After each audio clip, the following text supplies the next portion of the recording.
बिश्नोई गँगमुळे बॉलिवूडमध्ये पुन्हा खळबळ उडाली आहे। बिश्नोई गँगची कथित ऑडिओ क्लिप सोशल मीडियावर व्हायरल झाली आहे। या ऑडिओ क्लिपमधून बिश्नोई गँगनं थेट मिस्टर परफेक्शनिस्ट आमिरलाच धमकी दिली आहे। काय आहे हे प्रकरण पाहूयात।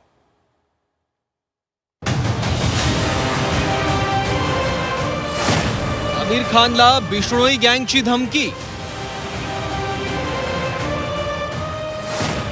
लॉरेन्स बिश्नोईच्या नावे सोशल मीडियावर पोस्ट।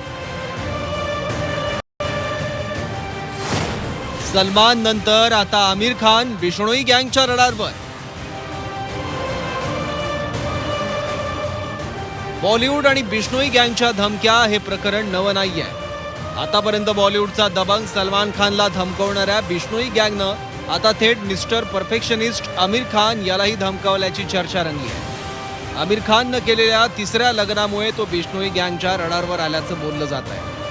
आमिरकडून सोशल मीडियावर एक कथित ऑडिओ क्लिप व्हायरल करण्यात आली आहे। बिश्नोई गँगशी संबंधित असल्याचा दावा करण्यात आलेल्या आरजू बिश्नोई याचं नाव या प्रकरणात समोर येत आहे। या ऑडिओ क्लिपमधून त्याने आमिरवर धर्मांतराचा आरोप केलाय। जय श्री सीताराम सभी भाइयों को। मैं आरजू बिश्नोई, लॉरेंस बिश्नोई का छोटा भाई। ये जो हमारे संस्कृति के खिलाफ हमारे देश में आमिर खान जैसे लोग लव जिहाद को बढ़ावा दे रहे हैं, इसको चेतावनी है कि इसकी हरकतों को हम कभी बर्दाश्त नहीं करेंगे। इसको इसके साथियों को चेतावनी है कि जल्दी इनकी सांसें दबा दी जाएगी। जहां भी ये मिले इनको चमत्कार, ऐसा चमत्कार दिखाएंगे कि याद रखेंगे, आगे से ऐसी हरकत करने में सोचेंगे।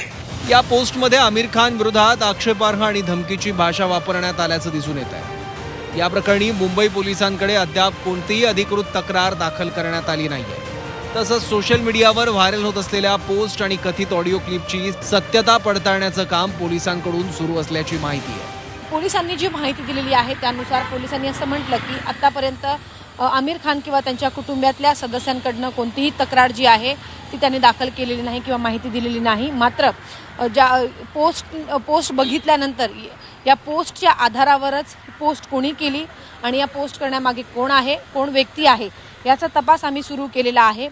जोपर्यंत ह्यांच्याकडनं कोणतीही कंप्लेंट केली जात नाही तोपर्यंत पुढची प्रोसेस जी आहे ती करू शकत नाही। मात्र सध्या तरी पोलिसांनी या पोस्टच्या आधारावरतीच चौकशीला सुरुवात केलेली आहे। लॉरेन्स बिश्नोई गँगचं वाढतं नेटवर्क आणि यापूर्वी सलमान खानला मिळालेल्या धमक्यांच्या पार्श्वभूमीवर सुरक्षा यंत्रणा या प्रकरणावर बारीक लक्ष ठेवून आहे। महाराष्ट्राचं सरकार आणि मुंबईचं पोलीस याबद्दल सजग आहे। सलमान खान असो व आमिर खान यांना बिश्नोई असो का अजून कोणी यांनी धमक्या दिल्या असतील तर पोलीस त्याच्यावर कारवाई करतील। अशा पद्धतीने कायदा हातात घेणं किंवा गुन्हेगारी करणं याला संपूर्णतः रोख लावून कारवाई करण्याचं काम मुंबई पोलीस करतील। गृहमंत्री आणि पोलीस खातं सक्षम आहे। या आधी सुद्धा बिश्नोई गँगनं अभिनेता सलमान खान, दिवंगत माजी मंत्री बाबा सिद्दीकी, यूट्यूबर एल्विश यादव, गायिका राष्ट्रीय लोकमोर्चाचे अध्यक्ष उपेंद्र कुशवाह, व्यावसायिकांना धमक्या दिल्या। आता यात मिस्टर परफेक्शनिस्ट आमिर खानचंही नाव आल्यानं बॉलिवूडमध्ये दहशतीचं वातावरण आहे। सीमा आढे, झी 24 तास, मुंबई।